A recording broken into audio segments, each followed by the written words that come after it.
Hey there, welcome to the $1 Million Marketing Show. I'm your host, Jody Sodini. Dive deep with us into the marketing maze where we're going to tackle the big business questions head on, share expert insights, and crack the code on what it really takes to take your business to $1 million and beyond.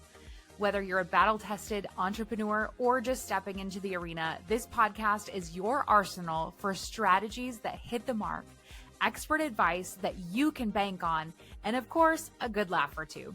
So grab your drink of choice, settle in, and let's get ready to turn your business into a powerhouse together. Jody, I'm so excited to be back with you. Last week on your show, we talked about how you got here. We talked about how you started and some of the challenges and trials that happened along the way. But here you are, you're running Sodini Marketing and things are going pretty well. I am really curious, what makes Sodini Marketing so much different than all the other marketing agencies out there? So I want to share that answer based on what my clients are telling me, not based on what I think the answer is, because what I think the answer is that we're data driven and we get results, right? Like that's kind of the obvious answer. I should be getting results for clients. But what people are telling me is that they actually they know that they're in good hands because I communicate with them and because they actually know that I care. That like deep level of care that I come in as a partner in their business. We form a friendship, and I have clients that stick with me for years. My retention rate is incredible. And so basically what they tell me is the difference is that they actually know. They know that I actually care. Yeah, that's huge. And so caring is important. But caring without results is probably not going to lead to great and really long retention. I can agree with that. Right? I can agree with that. It's not a either or, right? It's both. Sure. Yeah, it's got to be both. And, you and I know a few of your clients. We have some mutual friends. And I think one of them is such a great case study. Talk to us about what you've done with Michelle. And I want to hear the whole story. Like, I guess you guys worked together before too? Yeah. Actually, it was back in like 2019. I think even all of her, I know all of her funnels were actually still on ClickFunnels. So it was before she migrated to FG. Right. Yeah, we worked together for just over a year around 2019, to the point where, I don't know if you guys know this or not, but in Facebook ads, you can only see historical data back so far.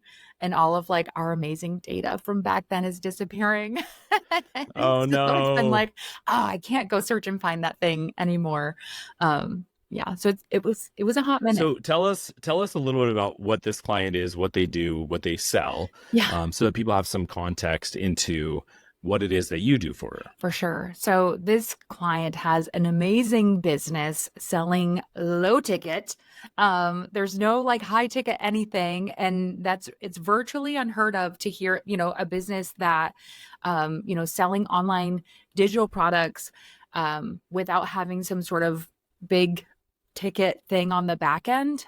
So Michelle is marketing to pregnant moms and like postpartum moms, which if you think about it is a self-regenerating audience, which is fantastic. So that also helps. So yeah, she's selling low ticket digital products. Okay. So low ticket digital products. And this avatar is pregnant and recent postpartum moms who are concerned about fitness and getting healthy. Mm-hmm. So talk to us about what you guys did back in 2019, why you stopped working together and where she went, and then how you guys came back together. All right. So, man, I met Michelle at Funnel Hacking Live, I feel like 2018. I don't remember, but it wasn't right away that she came to work with me. So I was in my former business partnership, and I was in charge of all of the ads marketing, all of the done for you. Everything was my part of the business. And so we came in, we took over her ads, and amazing results. We were scaling, we were spending, I think we went from spending $500 a day to spending like $1,200 or $1,400 a day, which is exactly where she wanted to be in order to make the daily profit numbers that she was looking for. It scaled beautifully. Every once in a while, something would break, or, it'd get I remember one time something happened with a shipping issue and somebody made a complaint and Facebook shut her whole page and account down and everything. And that was torture. It was so, so tough. So we went through a Rough. lot together of like, account Yeah. shut down, new account, all these things. And it was crazy. And then, I've mentioned a little bit here and there about the previous business partnership, and that was a big factor in why we lost Michelle.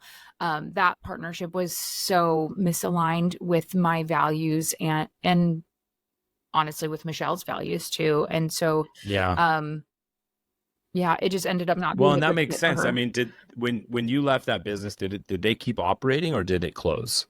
The business kept operating, but the done for you, I Okay. think a lot of the done for you stuff stopped. So a lot of those clients wouldn't have stayed clients there no matter what. So at that time you hadn't launched your own business yet. So Michelle went and found another agency. How did that go? I knew that Michelle had this like big pie in the sky dream of working with this agency because she always would drop a podcast episode from them, or like, hey, they're talking about this, I want to try this strategy, or like, hey, they spend their budget this way, can we try that? And yeah, oh yeah, sure, let's do that. And so it didn't surprise me to find out that she went to this other agency. And I thought, well, that's fantastic, they're really expensive, so I hope they can get you good results, because that's just going to eat into your ROAS, man, like big time. And the story that I've heard has been, just disappointing results. It's kind of like a big box agency where they were working under a SOP. And so just all the accounts are managed the same way, maybe slight nuances, but when you're at scale like that, working with multiple hundreds of accounts, it sounds like you have to have SOPs, and then you're also assigned an account manager. And then, when it hits the fan and things aren't going well, then they're like, oh, well, let's escalate you to someone who knows better. Well, why didn't I get this level of concern before it hit the fan? Right. Especially at that price point, right? Absolutely. When you're already paying a lot. Absolutely. Yeah. I know there is a 5-figure investment per month. At least that's not abnormal. I mean, the crazy thing about the ads industry is that the big players are very, very expensive and very low touch point, right? And so that's why for someone like you who communicates personally and cares, it's so important for a small to medium business owner especially who's still founder led. Yeah. Right. That's really important. Yeah. So how did you guys reconnect? How'd that work out? So I had looked back at and thought and remembered about how the relationship kind of fell apart, and knowing that some of the ways that things went down weren't necessarily how I would have acted had I been in complete, alignment with who I am as a person. I allowed a previous business partner to really lead me on a different path. So I felt in my heart, even though I didn't even have an agency at the time, I was working as an employee for another agency, I just needed to start reconciling with some of these like previous clients. So I started reaching out to people and just saying like, I know that the way that things happen, could have hurt you. It may have caused you to feel negatively about me. Like, that's not who I am. And I just truly, truly apologize for how things went. I'm not looking for your business. I'm working somewhere else. I just want to restore the relationship. And that's nice. Yeah, it was in that conversation though that Michelle was like, oh my gosh, you've been on my mind. And I said, what do you mean? And she tells me, I'm with this big agency. It's been almost a year. I'm in the negative, and God's really been telling me to reach out to you, but I didn't know, how you felt about me, because it, was kind of an ugly, like, departure. It was not pretty. Sure. And so me coming to her sparked that conversation. And it was like, well, can you just take a look? And so I went into her ad account and I was like, oh, I would be doing this differently and this differently and this differently. And I would like, everything's in learning mode. What's going on? Like, right. Finding all these opportunities to try to make things better. And she was like, well, you're working for this other agency. Uh, can I hire you? And I was like, I don't know. Like, so we had to work through a lot of that stuff before, she and I could actually work together. And she was under contract. So she honored her Yeah. contract until the point where, she could get out. And then we did start working together. So Yeah. Well, and I respect that a lot. So I think it's fascinating that you'd felt this need to reconcile, a need to just kind of take accountability that you didn't handle things maybe the way you wish you would have, and reconcile with these people. And so not only it sounds like the overall response is very positive, but some of these people had actually been thinking about you as well. And so then this client, you were able to then eventually get back. And I didn't know this did Michelle and that relationship kind of catapult you starting your agency, or? yes, absolutely. Really cool. Yep. So now give me the goods, right? You're data driven. Talk to us about the results. I mean, she was in the negative with this other company. Yeah. What happened once you guys came together? Yeah. I know specifically that when I took over the account, we were at like a 0.8 ROAS. Within about 12 days, we were at a 3 ROAS.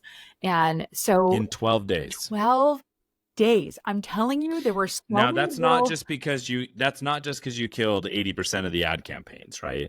You didn't just stop spending. You actually were able to keep things going. No, we kept the ad spend actually went up because they had scaled back Nice. so far because it was so not profitable. And I remember like I got to see some of the communication. She's like, come on, guys, please, can you stop spending this? Like, it's not converting. Just please stop. Just let. Right. And so the ad spend had actually gone down. And so when I came in, I was like, there is this huge opportunity. There was zero warm audience targeting in there. And she has a huge presence on social media, especially Instagram and Pinterest.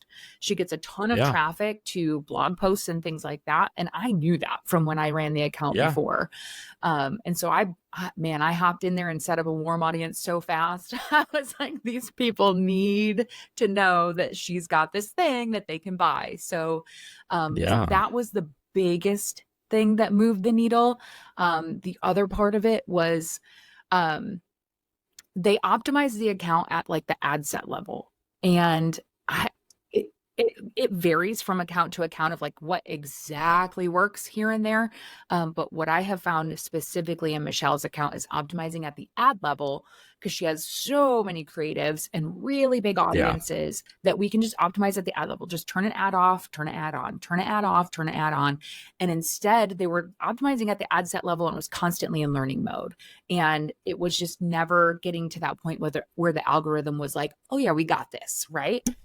And so I did that and I stopped turning off ad sets and just optimized within the ad set. Cause I'm like, these are really good audiences. There have to be pockets of buyers in here. And sure enough, they just needed a little more time to get that algorithm spending the ads budget exactly right. So that's huge. And so, I mean, most people listening to the show are going to know what that means. 0.8 ROAS to 3 ROAS, but let's assume someone's just learning marketing. What is ROAS? Okay, so ROAS is return on ad spend. So for every dollar you put in, you get $2 out. That would be a 2 ROAS. In Michelle's case, we were putting in $1, getting out 3. When she came to me, she was putting in $1 and getting back 80 cents, which sucks. So really hard to build a business of that. Now there are businesses that do that because they have back end offers and other things, but most small businesses cannot afford to have a ROAS less than 1.5 or at least or greater, right? So she was way below what her target KPIs were. What are you hoping to do for her account going forward? Like, what are their big goals? What are you trying to achieve? Yeah. So it's like constant looking at the funnel, looking at the ads. One of the things that sets us apart too is that we look all the way through the funnel. Like, where do we have optimization opportunities? So one of the things that we did recently was actually change some of the steps in her funnel because we noticed that even though it was kind of far, this funnel is insane. It's like a 15-step funnel. There's upsell, downsell, upsell, downsell. And we noticed that one of the further down upsells, which was like a bundle, a higher ticket thing, had a really great conversion rate, especially for how few people were getting. I'm like, how would that look? Would it keep that? If it kept that conversion rate with more traffic, holy cow, we could increase her average order value and then her ROAS is going to go up even higher. And so Skyrocket. Yeah. we did do that, and it did hold on the conversion rate, and it did a really great job. So it was kind of like I don't know, it was let's test it and just see, which is how I feel about a lot of things. Like, let's test it. Let's see. Let's Absolutely. see what it does. And so we did that, and it worked really, really well. So it's constant optimization. So I absolutely love that. And I think as we wrap up this episode and you think back to that whole, kind of story arc with what you've done with Michelle, what is the one takeaway that you would say, hey, if you're listening to this episode, I hope you go do this one thing, right? What did you learn from Michelle and that experience that you would now want all your clients and your listeners to do in their business? I feel like I have 5 lessons I could tell people, but the one thing that I would say, and let me boil it down. The one thing I think that we could take away from this is that nobody's marketing belongs in a box. Like, you can't put it in a box. There has to be some sort of strategic method that you're working in, as in, your agency can have like a process, but it can't be a cookie cutter, like, this is how we handle all accounts, this is how we handle all clients. That for me is the biggest thing. If you're working with an agency that handles all the accounts the same way and you can't get them to stray from that, that's a red flag. I like that. I think we're going to have to do a whole episode of red flags. Oh my gosh. And so it's going to be great. Really good episode. And we'll have your exit here. Send us out. Thanks for tuning in to another episode of the $1 Million Marketing Show. If you enjoyed today's deep dive into the world of marketing, make sure you hit that subscribe button so that you never miss an episode. And hey, if you're feeling extra generous, drop us a review and spread the word to your fellow entrepreneurs. Your support means the world to us, and it really helps us reach more entrepreneurs just like you. Until next time, remember that in business, if you're not moving forward, you're falling behind. I'll catch you on the next episode.